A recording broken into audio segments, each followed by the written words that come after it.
What's Buzzin podcast. I'm your host, Sam Degnan, and along with me, Michael Fraley. So today we are reviewing No Country for Old Men. A couple days late, sorry, 4th of July weekend. I'm up at my cabin still. I leave today, I think. And so we have Rohan Ajmani with us today. Good friend of ours. Went to Blake with Mike and I for – how long were you at Blake, Rohan? I joined in 5th grade. So 5th grade? Yeah, and you were at Headcraft, yeah. So Rohan's a good friend of ours. Rohan, you want to tell the audience a little bit about yourself? Yeah, so I'll be going to the University of Washington, Seattle, this upcoming fall. And pretty excited about that. Now, in terms of movies, a few movies I like are The Departed and Platoon. Those are just two movies that easily stick out in my head. And so with sports, I would say I follow pretty much like just NFL, NBA, and college football. But I'm just I'm a big sports guy. And a few of my favorite teams are the Vikings and for the NFL, and then the Timberwolves for the NBA, and the University of Florida for college football. So yeah. So breaking news actually just happened. Mahomes signed a 10-year deal with the Chiefs. 10 years. I don't know if that's the longest contract I've seen in the NFL. That's like a baseball contract. I wonder how much it's definitely like the richest contract in NFL history, but I wonder how much he's going to get. I would assume it's definitely more than 200 million total. I was thinking could be like 300 plus. It's over 10 years.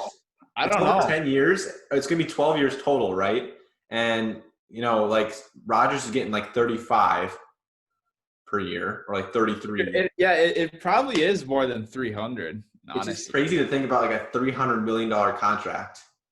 But he's honestly like you don't say this about a lot of these like QB deals, because like Matt Stafford's getting 30 plus, Matt Ryan's getting 30 plus, Jimmy Garoppolo's getting 30 plus. But like he's totally worth it. Like he's definitely worth like all the money he's going to get. And that's why they locked him up this early. Yeah, no question about it. I should give him more money, more years, honestly. You couldn't have given him enough. Yeah. That's how I put it.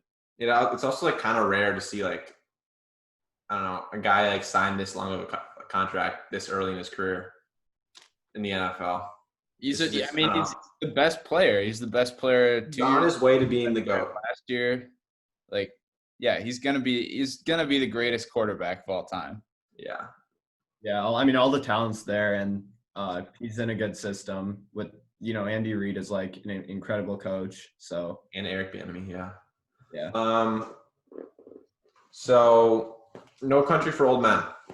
So I watched this movie yesterday for the first time. I had not seen this movie. I know Mike's a big fan of this movie. He's been talking about it a lot. He recommended that we watch this movie.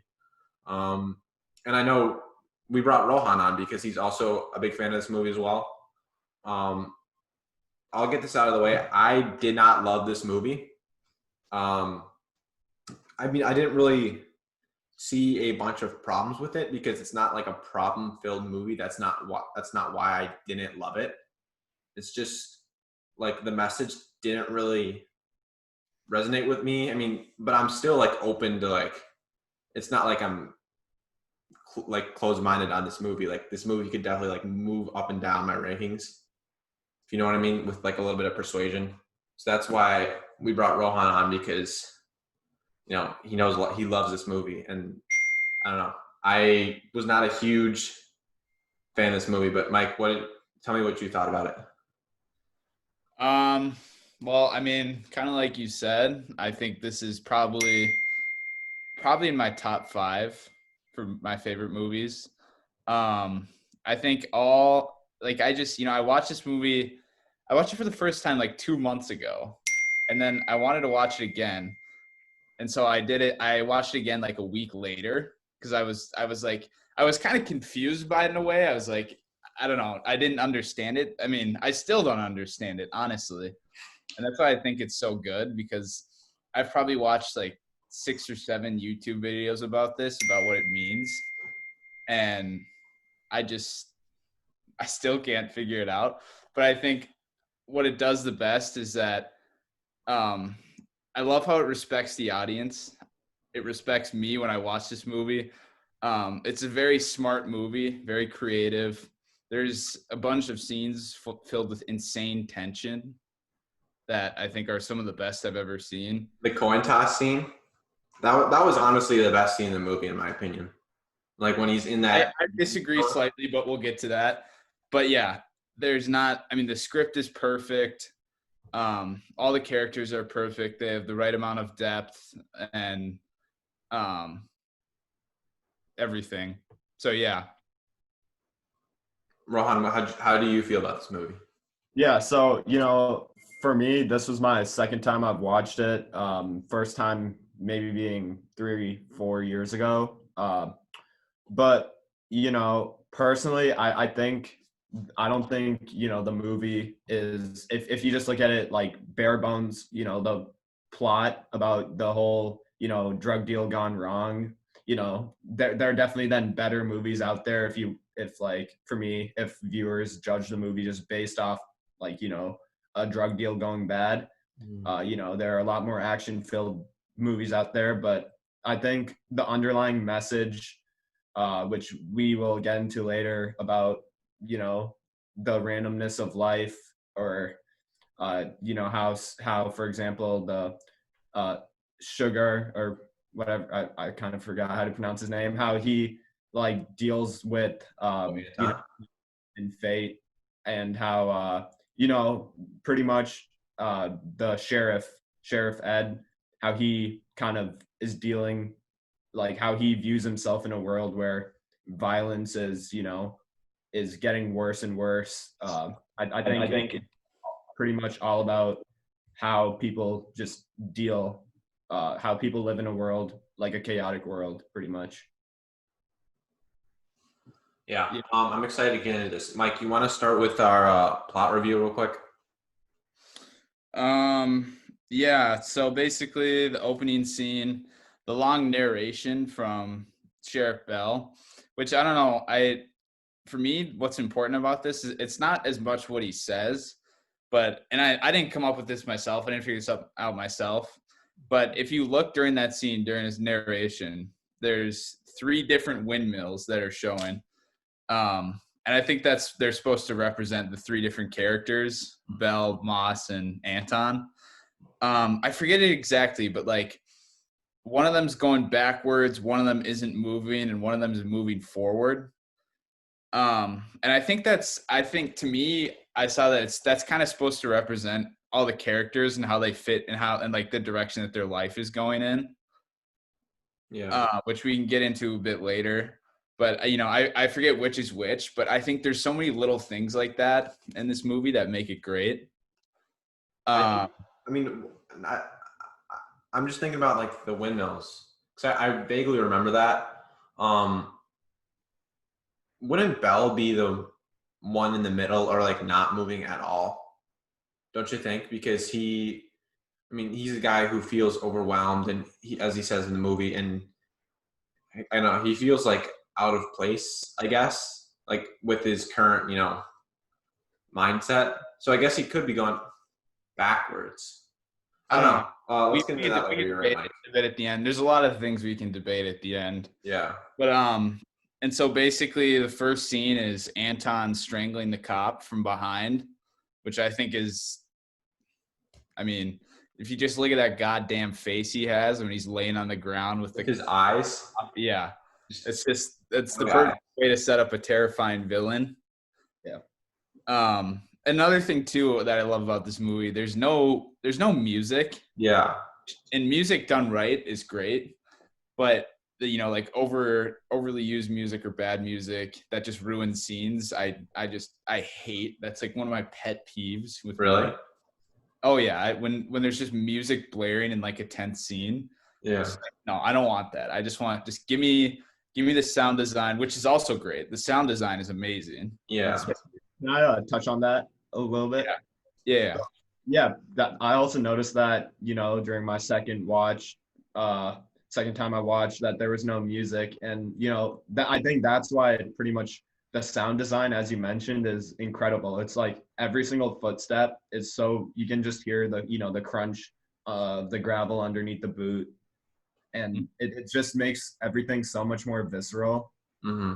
So as you said, I think that was a very smart technique, maybe like not to include any music, because it just made it that much more intense and visceral for the viewer. Yeah, it also adds to like how unsettling it is. And that's like the general feeling I got from this movie. I was never comfortable, and that's probably one of the reasons why it didn't, work as well for me. But I guess that was also the point. Like the point was to make the viewer uncomfortable and realize how little control, you know, these characters have in, you know, their lives, which is what like Sheriff Bell was like wanting to have. You know what I mean? Because he like desperately wanted control. He wanted to be able to go into situations without his gun, right? Because he believes in like that there's still good in the world. But then as like the movie gets more and more unsettling, we see that like his worldview changes. I don't know. But I think like the lack of sound or the lack of music in this like film really made me uncomfortable. I think that was Yeah. the point though. And also too, right after that, when he steals the cop car and he goes and kills the random guy and then takes his car, just like the sound of him. I don't know what the thing is, like the metal thing that he puts into the guy's head, like the rod. I don't know what Yeah, that's I at called. first That's what people used to like kill cows. Yeah. Yeah, I forgot the name of it, but it's I yeah. thought it was I thought it was like he had like a lung problem at first. So when he came up and like, because like I thought he was carrying like an air tank or whatever, and like carrying it around. But then when he when he went up and like first off, the performance from it's like Javier Bard. Do you know what's the actor's name? Javier Bardem. Yeah, Javier Bardem. He was so good in this role, and he won an Oscar, and rightfully so. But he was just so he kept you on edge with like his mannerisms. He made like every single conversation awkward and uncomfortable for the people involved. And Mm. when he came up and like put the whatever it's called on his forehead, I was in shock because I didn't think he would do that, and that's how you like set up a scary and frightening villain. Yeah. So kind of moving on a bit. Then the next scene, it goes right into Moss hunting like antelope or something. Um, I guess this just kind of sets up how he's like kind of a badass in a way Yeah. while he's hunting, and then he runs into the drug deal. Um, I mean, not much else to. I like how it starts the plot right away. Doesn't waste any time. Yeah. Um, gets right into the thick of things, tracks down the money. Well, you kind of see how like he's not a good guy. Like he's a protagonist, but he's not like his morals Well, are off. And I think because like particularly like that guy in the truck was like asking for water, right? And he was so concerned on the money, and that's all he was concerned about throughout this movie. Like it was just greed and survival. And I kind of think that led to his downfall. But I don't think he was a great protagonist. Like, or I mean, I think he was a great protagonist, but I don't think he was. He's not like a good guy. You know what I mean?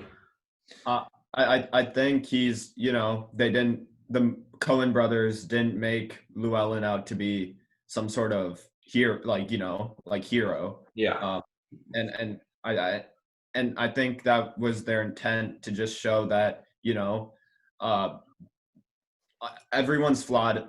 Like everyone's flawed. No one's perfect. And what led to the demise of Llewellyn was the choice he made of taking the money. And that one little act of doing that, which to him seemed like a good idea, because him and his wife would be able to live like a comfortable life and retire. But but this one decision just, led to his downfall. And I think it just shows that, humans are all flawed and and especially in times when you run across these things, common sense goes out the window, and you just kind of like forget your own morals and whatnot. Yeah. I think too, I think it's as simple as he's just a guy trying to, like you said, he's a guy trying to make a better life for himself and his wife. Mm-hmm.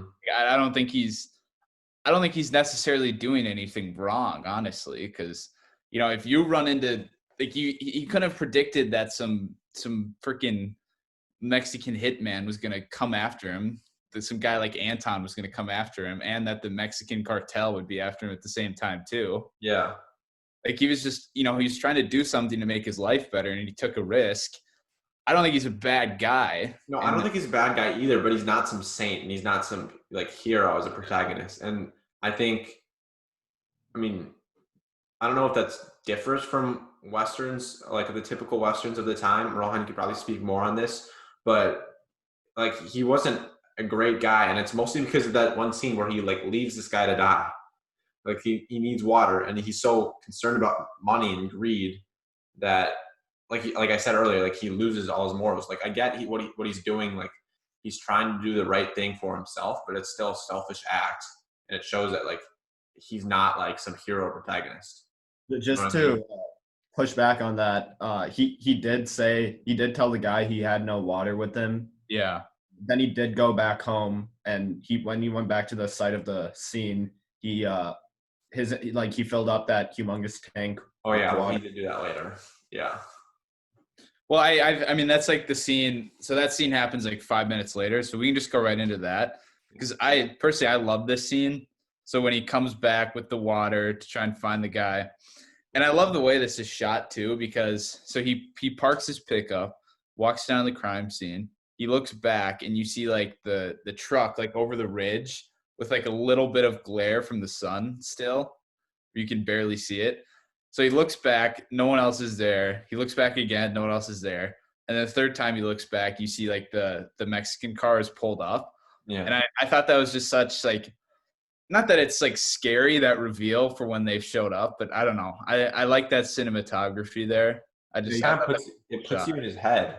Like, yeah, you look back, and like you look back multiple times and he's not there. And then he's just there. So it's like, again, pretty unsettling. Yeah. And then eventually when they chase after him too, and it's like the scenery, just like the way the cinematography, the scenery, it's all so great, because you see like the lightning strikes in the background during the chase, which again, great sound design. What? I don't know if that was real. Like, was that real lightning, or was that put in post-production? I'm assuming it was put in post-production, but I have no idea. I mean, either way, it looks amazing. Yeah. It seem out of place. Yeah. For a movie made in 2007 with a relatively low budget. Yeah. That's pretty good. Yeah. So yeah, then once he falls into the river, and then like the dog chasing after him too. Another thing too, and I think this kind of speaks to the message of the movie. It makes a point to like emphasize that one of the dogs is dead in the crime scene. So it's like when this is a bit later, but when Anton goes to the crime scene for the first time, and one of the guys points out that the dog is dead. And then another time when, what's his name? Wendell, when him and Sheriff Bell are there, and then Wendell points out that the dog is dead. I think that I thought that was a nice touch to speak to the message of the movie, that pretty much the world is cruel and inhumane towards everybody. And also too, I don't want to get too broad right away, but the gun that Anton uses, it's like a cattle stun gun, I think. And he kills people with like the rod that's for killing cows. And I think in a way it's just cool, because that kind of puts humans and animals on the same level. Yeah. I don't know. You guys could talk a bit more about that, but I just thought that was a cool comparison. I guess not cool, but. Well, I mean, I think the point of that is to show like that humans aren't any better than animals, like with, their behaviors. Like, we try and act, all civilized, and Sheriff Bell, like his initial view at the start of the movie like kind of confirms that, and how he thinks like, people like fear authority and they're willing to fall in line. That's why he doesn't carry a gun throughout the movie.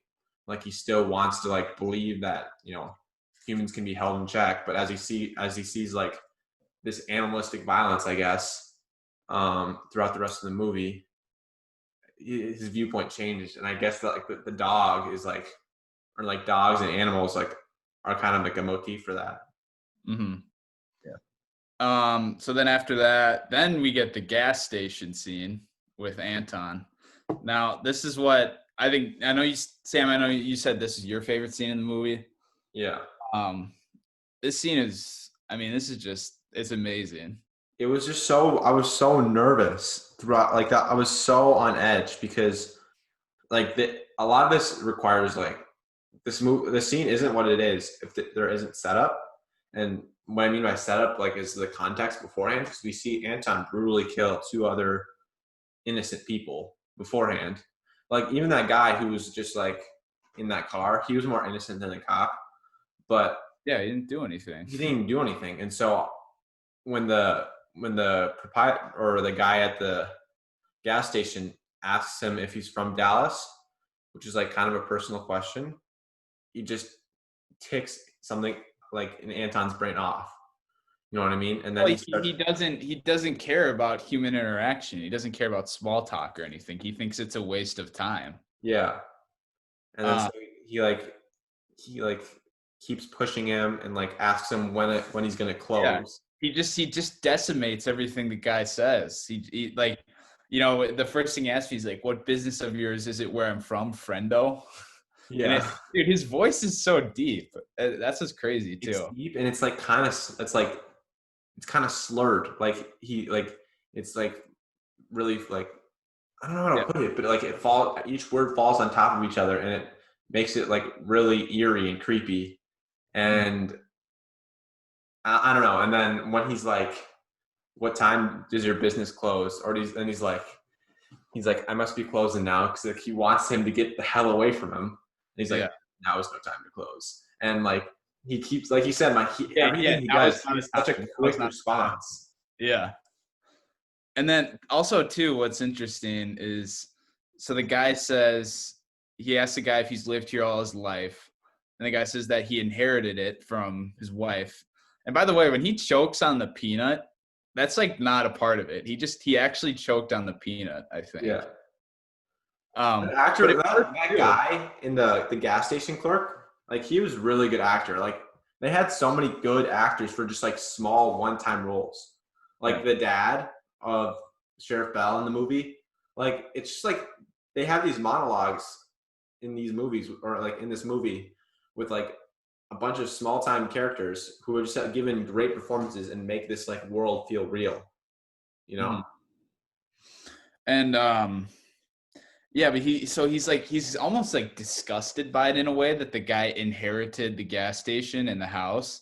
It didn't work for it. And like, I think this is kind of dives into his character a bit, because he doesn't, I don't know how to put it. He like doesn't like people that are just handed things, and don't have to work for anything. I don't know. His character is very weird. There's a lot of different ways to. And then also like with the coin, like very Two-Face-esque, and he just like he gives like them a chance. Like, this is Anton's like a much scarier. Like, I thought Two-Face in The Dark Knight, who we reviewed, or what the movie that we reviewed on this channel before, was like a pretty good Two-Face, but like this portrayal, like, I know it's not the same character, but this portrayal like knocks that out of the park.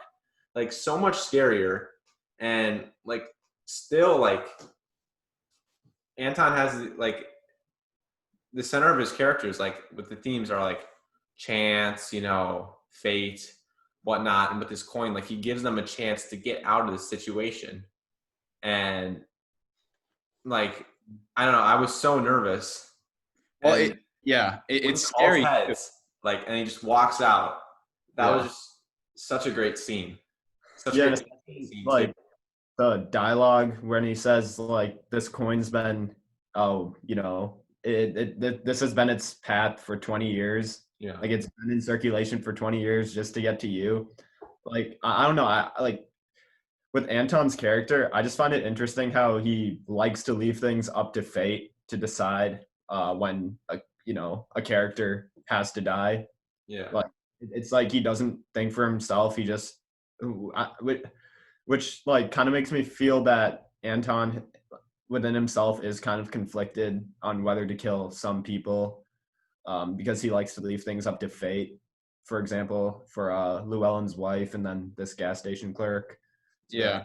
I think he's like trying to control it too, honest in the sense of the coin. He's like literally trying to control it. And what we see eventually in the end is that even he can't control it. He can't control what happens to him. He can't control like, I guess, chance itself. Like the car accident is the perfect like thing for that. Like it shows like, he could just be driving and then bam, out of nowhere, like everything has changed. Like and it was completely out of his control. And also too, the thing about this scene that I like is they don't mention it specifically, but like us as the audience, we know there's like this sense of dread that hangs over the scene that he's gonna kill him if he doesn't get the coin toss right. Yeah. But they don't mention that, and that's another thing that I was talking about earlier, where they don't underestimate the audience. Yeah. They know that the people watching this movie are smart and can realize these things. They do that a bunch in this movie. Yeah. And one more thing too is the nooses behind the worker there. I thought that's cool because it's weird. They don't change or anything, but it's like they become more apparent as the scene goes on. I didn't notice that. I have to rewatch that scene. Yeah. Like you once you notice them there, it's like, oh shit. Like you can't look away from them. You behind the clerk? Yeah, behind the clerk. Notice. Let's see. And then, so from there, I think Moss goes back to his house, tells Carla Jean to leave, which again, this is only like 20 minutes in and it's getting right into the plot. There's like already people hunting Moss, not wasting any time. And then this is when Anton and like the two business guys go back to the crime scene. And they make them ride bitch in the car, which they're actually like, they're like 2 or 3 like kind of funny scenes in this movie.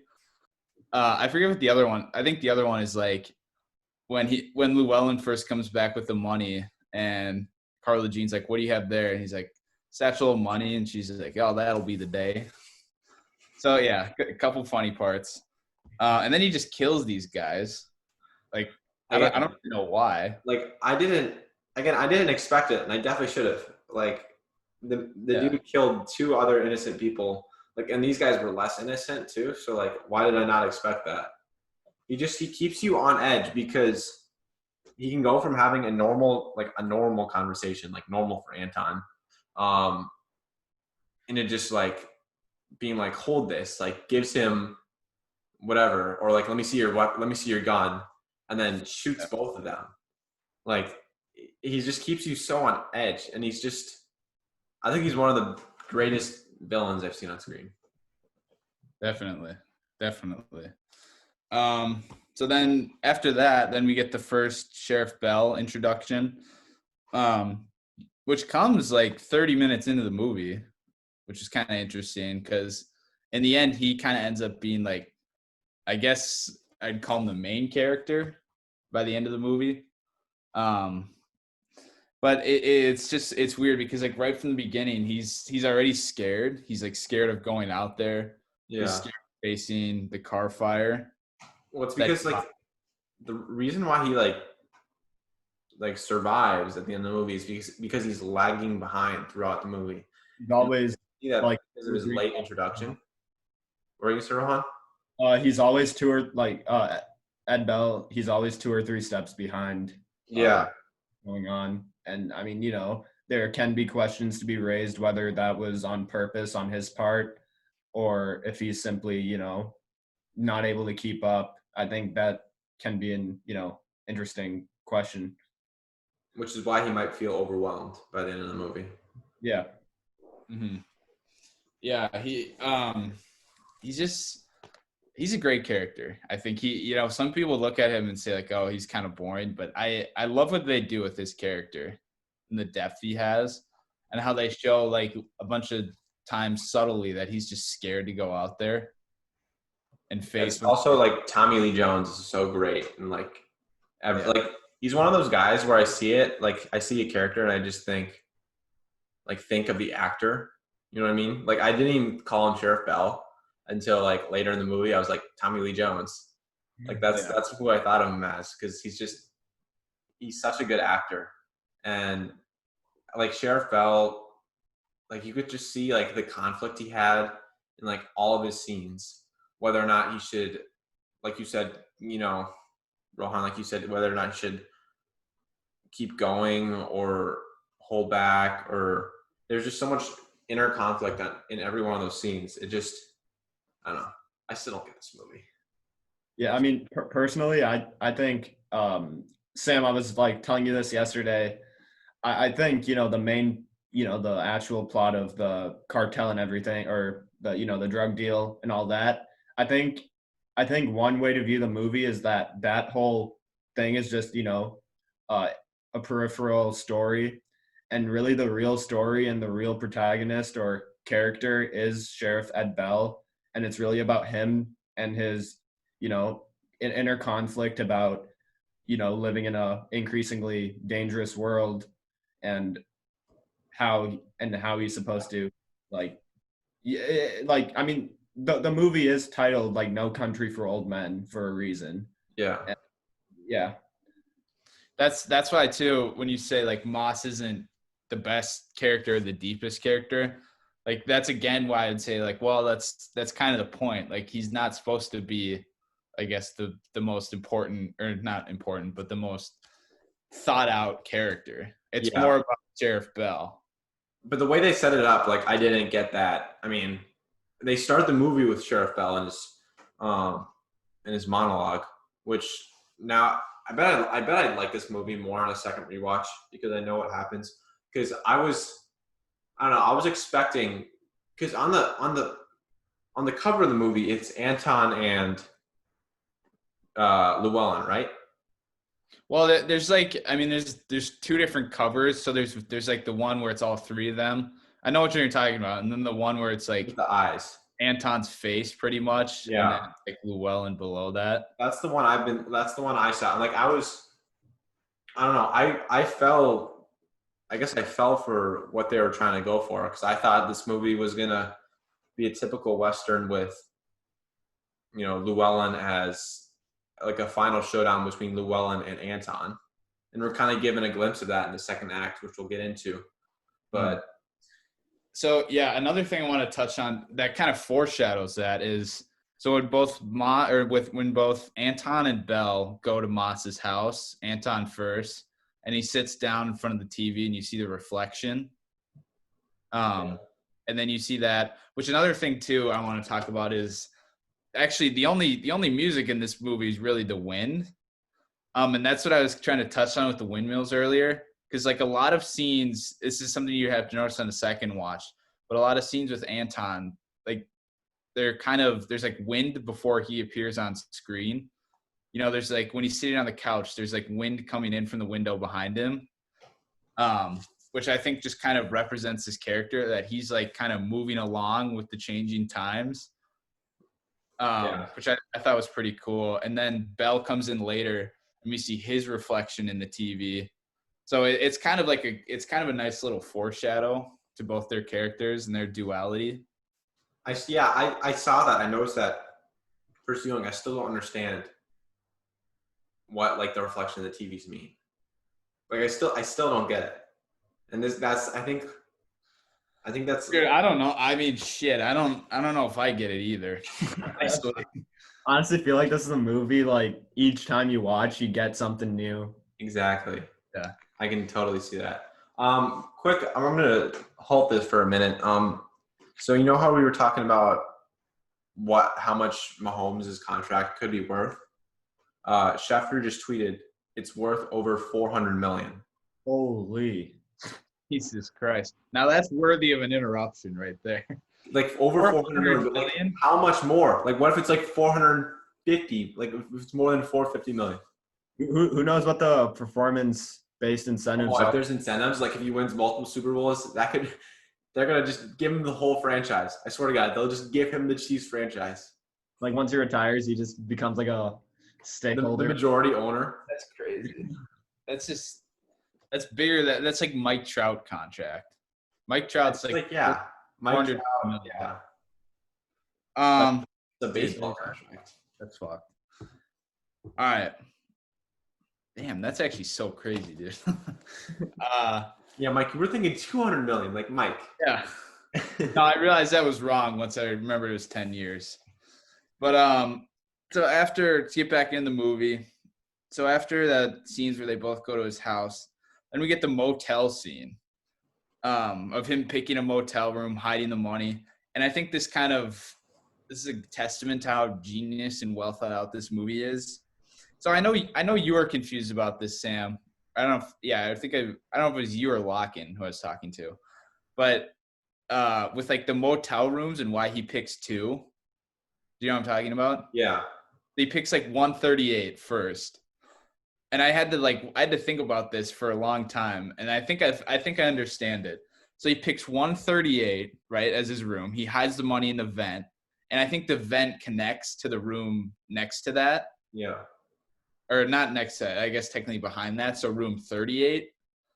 So then the Mexicans show up because when he kind of, I think he leaves to go get clothes or guns or something, comes back, and you see like the one car there with the lights on the hood. Yeah. So they come back. Oh, and also too, before that, he shuts the curtains, which seems like not an important detail, but when he comes back, he sees that the curtains have been opened in his room. And that's why he's like, take me to a different motel. Yeah, that's why he's like, take me to a different room, or a different motel. So that's a small detail that I thought was cool. So he knows they're in there now, and he gets the room behind that, and he knows Anton's gonna figure out where he is too. Mm-hmm. So he gets the room behind that to kind of trick him in a way, because when Anton finally pulls up with the transponder, it's beeping, and he can't tell. Which room? I think this is so smart on the Coen brothers and Cormac. Was it Cormac McCarthy who wrote the book? Yeah. Yep. Yeah, because it's such a smart, like, I even had a hard time explaining it, but he can't tell because the room is like behind it. He can't tell which one it is. Yeah. Anton just assumes it's the front room, and he goes and runs in the Mexicans instead of Moss with the money, which again proves how much of a badass Moss is, that he can like think about that and think that through. Anticipate. Yeah. And I think like, his characteristics, especially if you like look back at that first scene where he's anticipating through his scope when he's hunting the deer. I think that's just like how he is as a person. Like he's able to think like 2 steps ahead. And how he finds the money as well. Yeah. Like he's like, it's probably with the last man standing. And he's able to, like he's very calculated. Like he's a smart guy. Like Llewellyn is a smart guy, which is kind of why I felt kind of robbed with his death later on. And that happens a little later. We'll get into that then. But like, and also too, it's just, there's like 4 or 5 scenes, and this is one of them. It's just the tension where Anton's like walking up to the door with his gas tank and thing ready to blow open. Boots too. Yeah. His boots are a theme. And like, actually, I kind of want to talk about this. So after he goes in, he like breaks into the door and then kills all those guys, which was like really graphic, but like also like really well done, like really believable. Yeah, he shoots the one dude's arm, like shoots his arm off. Yeah, and then I saw. He's so clean and efficient. Like he's a silencer. Like he's super calculated. And so after he like takes all of them out, like he sits down on the bed and like takes off his boots because he doesn't want to get blood on him. And later when he gets, and that, just remember that for when we talk about this later, but he like really likes keeping his boots clean. And it's just a neat little detail that actually reveals a crucial plot point later in the movie. Yeah. Yeah. Yeah, I know what you're talking about. But yeah, so that scene is that's an amazing scene. There's so much great tension in there. After that, though, we get the introduction to Carson, who I think was Carson a bounty hunter? I couldn't tell. He was, wasn't He he? was a bounty hunter because that guy paid him to go get him. Yeah. So He's the really business likable. guy. Yeah, yeah. The business guy, so he pays Anton. Then I think because he also gave the Mexicans a transponder too, right? That's how they figured out where Moss was in the motel. I think so. Yeah, I think. Yeah. So he gives both of them transponders, then he tells Carson to go kill Anton, which I mean, I don't know. The whole business side of like in the big business building, the one guy who Anton ends up killing. I don't know if I just didn't get that, if there's something there missing. I mean, I didn't get that either. Like, because Anton is definitely not after the money. So, like, when he killed those two people at the crime scene, that's why I was like kind of confused what his motive was. I also didn't really like that part. Just like, I don't know. Like, Carson was like a fine character, but I don't really know how he moved the plot along. Yeah. I mean, it gave us a great scene with, Carson and Anton, where Anton kills Carson, and he gets the phone call. But I kind of felt Carson was like an underused character because I really liked him in the intro scene. Like I didn't really like that scene as a whole because the business side wasn't my favorite part of the movie. Like I kept finding myself like wanting to get back to Llewellyn and Anton. But I thought Carson was interesting. Yeah, I mean, I'm wondering if Anton if he just foresaw that there would be because like he doesn't care about the money, he just cares about his task, which is to like kill Llewellyn, and I think the reason he decided to just kill the Mexicans, kill Carson was that his name? Yeah. The reason he decided to do that is because it could have been because he wants to be the first one or he wants to be the one to get Llewellyn, and it's his, and he wants to be the best at his job. So, and that requires him, or then that leads him into just like killing anyone who gets in his way. Yeah. Well, it's like what he says when he eventually goes back and kills the one guy behind the desk. He says, because the other guy that's standing there, he's like, he thought the more people that were looking, the better for the money. And then Anton says, that's foolish. You picked the one right tool. So that kind of proves your point, Rohan, that he thinks he should be the one to do it. He wants to be the one to do it. Yeah. So he has some sense of pride.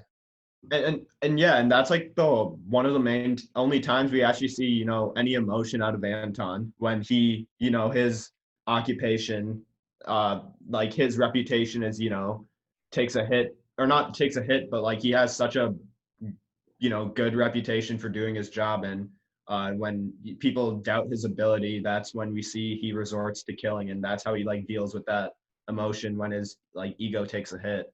Yeah. Yeah, I'll try to move along a bit because I really want to get into debating what this movie means. Yeah. So once we get, this is my favorite scene. So it's Moss. He goes into a new hotel. He can't sleep, and it's right before, like when he wakes up, it's right before Anton comes, and I think the tension is incredible here because Moss he's like sitting in his room just waiting for Anton, and you can hear. I did listen to this the second time I watched this movie, but you hear him shoot the front desk guy at the hotel, which I didn't know about. I thought that was great. You like barely hear it. And then Moss, like, it's another small detail. He calls the front desk to see if the guy's actually there or not. Doesn't answer. Yeah. And then he realized, all right, he's here. He's coming for me. Again, no music, which is great. I love that. Just straight sound. And then he finally gets there, unscrews the light bulb too. then it goes black. Then it's just like a minute of Moss staring at the door, waiting for him to open it. Which, I mean, the tension here. I don't know if I'm the only one who No, experienced I agree with you. I was pretty it's nervous here. insane. And, And he and shoots the lock. Yeah. It's like a jump scare almost. yeah, and again, from Llewellyn's perspective, when he was at the crime scene at night, you could see the silhouettes of the truck and the people, and then once Llewellyn, you can see the silhouettes and shadow of Anton's feet under the door, and that kind of again signifies that there's about to be Gunfight.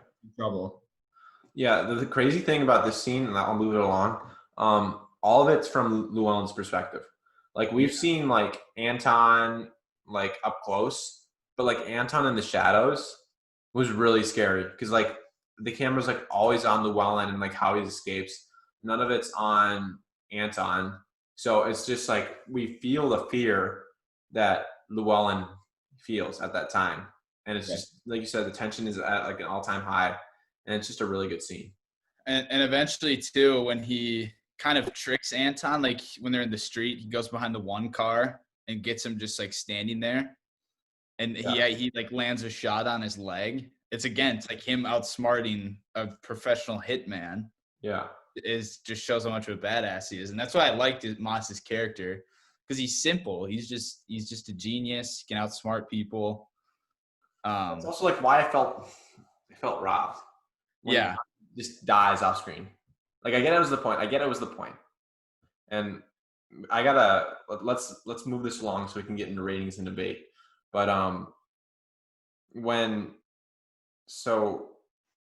the point where like he meets, I think after this is after like the battle and they eventually like, go their separate ways. He meets Carson in the hospital. And it just makes Carson again like pretty likable. Like, he's pretty arrogant. He thinks he's gonna get the job done. But we never see Carson in action. Like, he just gets like taken by Anton up to his room and then just murdered. Yeah. That's such a great scene too. Because when Carson's walking up the stairs and you just see Anton like walking behind him. Yeah. Like coming from below the stairs and creeping up behind him. Yeah. And he turns slowly and he's there. Like that's how you scare. That's how you scare me. Like, the thing I hate about horror movies, like the loud jump scares, the loud obvious stuff. Yeah, that's cheap scares. Me, shots like that are much scarier. Yeah. You see Anton coming behind. Yeah. And the scene with him in the hotel room, I like this again, shows how great the cinematography is because it focuses on both their faces the whole time. And then finally, right before he kills them, then it goes to the wider shot, which brings the gun back into frame, which then kind of brings the sense of danger back into frame. Yeah. Which, I mean, it's just great stuff from the Coen brothers. Mm-hmm. Yeah. Amazing scene. Another amazing scene in this movie. And then after he kills Carson, right? Like, again, the blood's like spooling out from Carson's body, and he takes off his boots and puts them up on the bed. Or he doesn't take them off, but he puts his feet on the bed while he's talking to Llewellyn. Yeah. And Rohan, you were talking about earlier how like he had one little like chance to save his life, or like save his wife. Yeah. And then he just like he blew it. And I thought at that point like it was gonna be some badass scene where Llewellyn would go and get Anton and that would be the end of the movie, right? But the Coen brothers like completely subverted our expectations in the third act. Yeah. I mean, again, I think it's when you're so close to the finish line, people have a tendency, like, for example, we see it all the time in sports when teams have literally won the game and then all of a sudden, like, common sense just flies out the window. Yeah. I think it was just Llewellyn just got a bit too arrogant, and he had a chance to save Carla Jean's life, like, because the thing is, Anton is a man of his word. so he would have honored the promise of not killing Carla Jean, but Yeah. but again, I think the demise of Llewellyn was just his arrogance and his cockiness and lack of common sense, really. Yeah. So I guess between that or after that, that's when Anton kills the business guy. He meets another guy on the side of the road too, who I guess we can assume he kills. Well, he does. I know that he does because he's like, "Can you move the chicken crates?" Because he's like this chicken driver, right? Or he like has a bunch of chickens, Yeah. and then Anton's like, How easily can you move the chicken crates from uh, the truck?" And he's like, "What?" And then it cuts to Anton at the car wash, like blowing up, or washing off the chicken feathers. I like how they don't show that. Well, that's just like scarier. it's because it's the same thing that they do at the end of the movie with the boots. And I mean, we'll talk about it later, but they really trust the audience. They trust that the audience will get that Anton's is a psychopath and he'll kill anyone. And now that we just saw a guy with a bunch of chickens in his car, and now he's not there. What happened? Like he trusts that we're not idiots. Like we'll be able to put it together. Yeah, It's like one of the best signs of that a movie knows what it's doing. Yeah, in the few Coen Brothers movies I've watched, True Grit comes to mind, No Country for Old Men, and maybe one or two others. Forgetting the name. Didn't they do Fargo? Yeah, they did Fargo. I've personally never watched it. I have, but yeah, I mean, in the few Coen Brothers movies I've watched, they don't handhold the audience. Like they expect you to catch things on your own. They don't like they treat their audience as like adults, not as like children who need to be told or who need to see every single aspect of the movie. They give you like little sub hints that they expect the audience to pick up throughout the movie. Mm-hmm. So yeah, I guess we can get into the scene where Moss dies unexpectedly. Now, I think this is interesting because before that, he's talking to the woman on the side of the pool, and she offers him to come back to her hotel room with him, which is obviously the immoral thing to do. It's the wrong thing to do because he'd be cheating on his wife. And because he doesn't do the immoral thing there, he gets rewarded with dying pretty much. Yeah. And I think that's so great because he does the immoral thing in the beginning and it works out poorly for him. And then he tries to do the moral thing in the end, and it again works out poorly for him. It's just the randomness of life. Yeah. Because sometimes the things will work out, sometimes they'll won't, and it's completely Now, out of control. Personally, I don't know about you guys. I don't mind that he dies there with 30 minutes left because I think that's how you get across the message of the movie. You kind of have to do that if you want that message to resonate. That's what I think. And maybe I didn't get this, but it wasn't Anton who killed him, right? It was the Mexicans. Yeah. Yeah. It's the Mexicans. It was the cartel. Which was unexpected because they set the whole viewers up to, as Sam had been saying throughout this session, that that it would be a final showdown between Llewellyn and Anton, but it was just he just died because of the Mexicans. Yeah, which completely gets rid of all the expectations of the viewers. Yeah, I mean, if you're gonna subvert expectations, this is how you do it. You don't exactly. I mean, The Last of Us 2 could have learned a lot from this. We'll get into this another episode. I had to bring that up. I'm sorry, but if you're gonna subvert expectations, this is how you do it. It felt like you felt robbed. I don't know. I felt robbed from just of seeing Llewellyn and that final showdown. But I guess that wasn't the point. You know what I mean? It's not one of the that. One thing though, it'd be one thing if they didn't show us any interactions between them the whole movie. But the whole movie, there's 3 or 4 tension scenes with tension between Anton and Moss. Yeah. One scene where in the hotel and maybe the shootout. It's like they give us enough to earn that. That's what Yeah. I think. Like I wasn't robbed the first time I watched it as much as I just was shocked. I was like, okay. Like, you know, It isn't shock for like straight shock factor. You know what I mean? Like there's Yeah. actually a purpose behind it, and like they explain it within the third act of the movie. yeah, And you know what I like about this scene? It's all from Belle's perspective, right? Like you see him run up. It's like handheld, right? And you just feel like the nervousness and like how overwhelmed he is. Like they do shaky cam on his head. Like you can see how distraught he is seeing all these dead people. And then it goes in, you see Llewellyn, the guy he's been chasing the whole time, dead on the floor. And he's just like, he just slumps and he's just like, God damn it. He's just again, he feels so overwhelmed. And like the cinematography does a great job of showing that, you know? yeah. And eventually too, when Belle ends up going back to Moss's crime scene, and he's like scared. I'm not sure I understood this. Was Anton in the room? Yeah. He just didn't kill him? He ran out the back through the window. Oh, okay. Yeah. Yeah. It was like that open window. Yeah. So he's like scared to do that as well. And it's just like, it's so sad in a way because he's just this guy like past his prime and he's not cut out for it really. Yeah.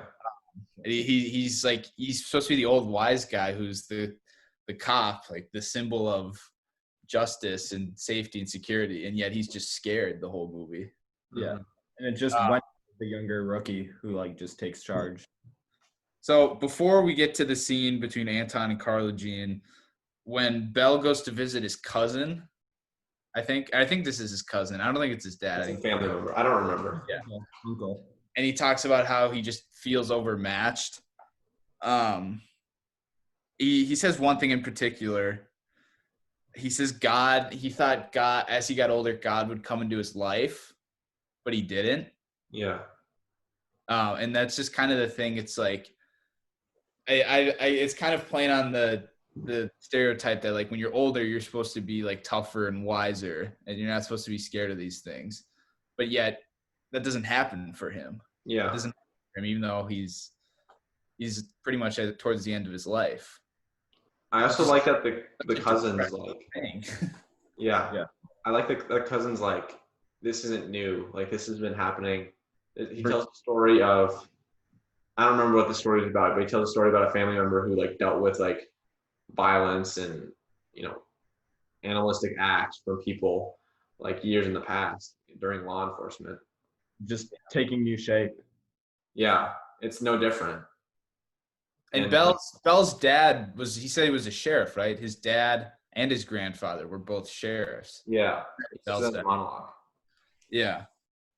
And he said, and his cousin too says he can't stop what's coming, which is, I mean, just like depressing, like just helplessness. Yeah.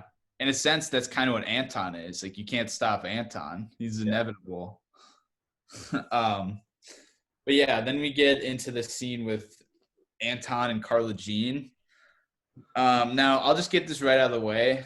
He definitely kills her. Yeah, he does. Yeah, he does because he checks his boots. Yep. That's what I was talking about with the boots. Yeah. Like he wipes the blood off his boots, and you can see it in the wide shot. And like if you're just like casually watching it, like you may not notice it, but like yeah, he definitely does. And he also like he's like, you have to call it. Like she didn't call it, and so she died. Oh, yeah, she's telling him though. This is why he's like shook up after this in a way because she's telling him like you can't control fate. She's like, the coin has nothing to do with it. It's only you who's controlling what happens here. Because who's to say Anton won't, you know, like kill her even if she called it? Yeah. Like the coin had nothing to do with it. Yeah. And like that kind of like shook up his worldview, you know? Yeah. And then after that, we get to the car crash, which I think perfect ending in my eyes. Well, actually, I don't know. No, that's not technically the ending. It's the ending to Anton's character. Yeah. But it's just such like a random thing. Like doesn't make sense. It's entirely random, and that's the point of it. Like it shows you what I said earlier. Like he can't control what happens to him in the end. Yeah. No matter how hard he tries. He somehow like narrowly escapes because, you know, random act of kindness from these kids. And Yeah. dude, another thing too, though. So what he says to Carson earlier, he's like, "If the rule you followed brought you to this, of what use was the rule?" And if you think about that in his sense, because his rule is that he's like committed to his word. So he said if Moss didn't bring him the money, he'd kill Carla Jean. And even though Moss couldn't have brought him the money, he sticks to his word. He follows his own rule. And if he wouldn't have done that, he wouldn't have gotten that car crash and gotten hurt like that. Yeah. But because he follows his own rule, he gets into that car crash later. And he's like, that's going to permanently damage him for life. Yeah. He's like, he can't go to like hospital. No. He can't. He's going to have, I mean, I don't know how his arm's going to heal. He already has a limp because of the leg. He was shot in the leg and he had to like heal himself. Yeah. So, I don't know. It was a random act, but like it was an intentional random act, you know? Yeah. And then, so I guess we can kind of wrap it up and also talk about the dreams too. If we discuss like the full meaning of it. So Bell has the two dreams. The first one is like I forget what it is exactly. Like he wanted to go into town. His dad gave him some money and he just like lost it. And he glosses over that dream fairly quickly. Mm. And then it's the second one though, where him and his dad are riding on horseback and his dad goes ahead. And he knows that his dad's waiting for him when he comes along to the fire that his dad set up. Now, like, what do we think that means? That's what I'm curious about. This is like where I think this is the most important scene of the movie, these two dreams. So, the first dream, I think, it's where he was just given a simple task of just like was when his dad gave him the money of just like not losing it, and he lost it. And that could play to how now, once Sheriff Ed Bell is older, such simple tasks are not as easy as they once were, and he just kind of glosses over that fact quickly in this dream. So like I kind of wrote in my notes, and then in the second dream, the way I analyzed it is the dad was 20 years older when he passed. So the dad in the dream is actually the younger one. Yeah. And he goes on ahead carrying this torch in this like dark world where like in the unknown, he's the one carrying the torch. So, he kind of Sheriff Ed Bell, throughout the movie and even in the second dream, he always mentioned how he like the good old days when it was like the world was black and white, evil was like it was easy to discern who was good from who was bad. Mm-hmm. And it's not like that anymore. And I think that the fire that his dad is carrying in the dream kind of symbolizes his hope that like in such a dark world people can uphold morals and a code of honor. And but then again, like he wakes up, so it might not be true at all. I don't get it.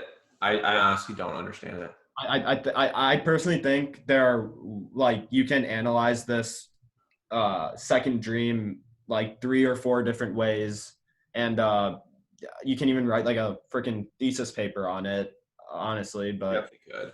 They should read this book in schools. I'm sorry, like why didn't we like? I would have loved to read this. Yeah. Like okay. On a side note, this book was published in 2005, and the movie was made in 2007. Like, do you guys understand? Like, that's such a quick turnaround.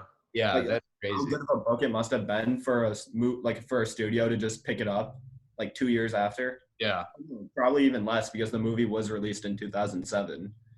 And they probably they filmed it. I don't know how long it took to film, but that's such a quick turnaround. We should have read that, Blake. We definitely should have. We should have read that, dude. I would have loved to write about this. But Rohan, I actually like. I know there's a lot of ways to interpret it, but I really do agree with what you said, because just the act of him waking up, kind of like it disproves the fact that there can be a light in the darkness. Really, it's a dream. It's impossible. yeah, again, it again plays into his, his his inner conflict, the dream, because he wakes up from the dream. So who's to say like that's true? Because I mean, again, it plays into his inner conflict. So Yeah. yeah, And this is what's so great because we're summarizing the movie, we're talking about only Belle and not even not Moss at all, which is so interesting. It's not what I expected. Like, Yeah. at the start of the movie. I personally, in a sense, we can go around and say what we think, but I think I don't know about you guys. In a sense, I kind of agree. As depressing as it is, I kind of agree with Cormac McCarthy and the Coens, because the Coens must have endorsed that view too, that Cormac McCarthy has about the world and how it's completely random and cruel. In a sense, it's kind of true because nobody can really control what happens. Yeah. It's all random. Humans, we try to separate ourselves from animals. At the end of the day, we're still animals technically. Yeah. We can be brought back down to that level rather easily. So in a sense, I kind of do agree with that. As messed up as it is, I know. No, I know what you're saying, man. I mean, look, the thing is, even today, the world is ever changing. I mean, as hopeful as I am, and I do consider myself, a big optimist. I mean, the world is as many good things that are happening. There are still bad things. I mean, if you just look, July 4th, 54 people, there were 54 deaths across the country on July 4th alone from gun violence. It's like we, as as now adults, have to just learn how to adapt in such, an ever-changing world. But when you really look in the grand scheme of things, it just the means that people use to carry out sinful acts, only the means are changing. The motives have always been there since the beginning of time. Yeah. Just finding a way to adapt into into our climate, like our parents had to and their parents had to. Mm-hmm. So, yeah, that's personally what I kind of take away from the movie. And and this really is not really a world for old men anymore. It's it's not. I do agree with that. Egnan? I don't get it. This movie still stumps me. I understand the randomness. I get that. I like that it's kind of a unique story for this movie to tell about how, how random and how unfair life really is. And I think as much as I don't like it, as Llewellyn's death in the beginning of the third act or the end of the second act, does a really good job of telling that. This idea of randomness there's so much randomness in this world and that we can't control. So you just like Rohan said, you have to learn and adapt and move on, I guess. I still don't. This movie's gonna stop me until the end of time. One other thing I want to say though before we do ratings, that's kind of what I was saying earlier. Like Moss, you have to adapt. You have to try and do what you can to make it better, and that's exactly what Moss is doing by taking the money. He knows there's risk involved in that. Obviously, he could have predicted all those people coming after him, Anton specifically, but he's trying to make it better in a way. Yeah. And I think I just thought of this, but one last message is that, time waits for no one. The world will continue revolve, the earth will still revolve. The sun will, rise tomorrow. Time is not going to stop for anyone.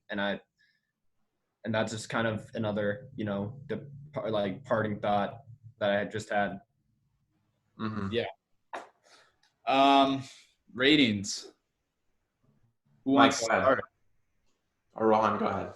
All right. Yeah. So, I would I'm more lenient on ratings. So I'll just go ahead and say I personally give this a 10 out of 10. The first or after my second viewing of the film.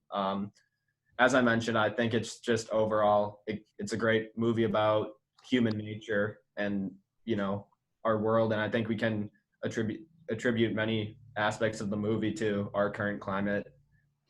Yeah. I'll go. So yeah, I'd be pretty close to Rohan. I don't think it's perfect for me. I'd go 9.8 out of 10, honestly. This movie, it's so brilliant in so many ways. Not just the message, but like everything, the plot structure, the sound design, the dialogue. Interactions between characters, like just the little details. Everything about it is perfect. I think it has like 2 small flaws that would keep it from being perfect, but the message, it's really the message that's so interesting. And I think it's like it's so depressing, right? Every time I watch this, I'm just like, I'm completely depressed for like a day, but it does such a great job of delivering that message. And that's why, like, whether or not I agree with it, I don't think that matters to me. I care more how it's delivered and if I can appreciate what it's going for, which in this case, I definitely can. And honestly, I'm gonna raise mine up a bit. I'm gonna go 9.9 out of 10. I think there are just a couple things that prevent it from being perfect, but it's so good though. Outside of that, it's near perfect for me.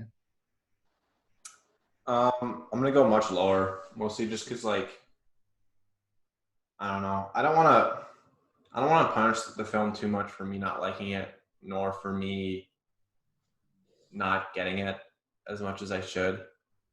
But I also don't want to like give it a high rating just because like everyone else did and like it's like beloved. So I gotta like find that balance. I'm gonna go like 8.6 out of 10. It's a really well made movie, and it's like a super draining film to watch. And the third act's like still. I mean, I get like that's like what makes the movie, and there are some like great scenes in there, like particularly the ending scene, and like the scene with the car accident and all that. Like, but part of that just feels so random that it doesn't feel connected and like earned with the movie. Sometimes, also with like Llewellyn's death as well. Like I get that's what they were going for, but it still wasn't. I still didn't like love the decision, but I understand. Like if you know what I'm trying to say, like I understand what they were going for. I just wasn't personally a fan of the decision. So I'm gonna go 8.6. Great movie. Just didn't resonate with me the same as you guys. So Yeah. I think that's it. Discussions are like interesting because like it gives you like another view of how someone else might view a film, and it kind of like removes you from a high horse and just definitely. Like, so yeah, this was fun for me. Thanks for having me. Yeah, no problem. We'll definitely have you back on the show later this summer. So that's pretty much it. So follow us on social media, Twitter, Instagram, Spotify. You guys already know what they are. So yeah, we'll be back, I think, later this week with what do we have next, Mike? You know? Is it Bleed for this? It could be Bleed for this. It might be. I don't know. I just looked at the Rotten Tomatoes of that movie. Apparently it wasn't that good. But I really like that movie first time I watched it. But we'll see. We'll see. We'll have something. Until next time, keep buzzing.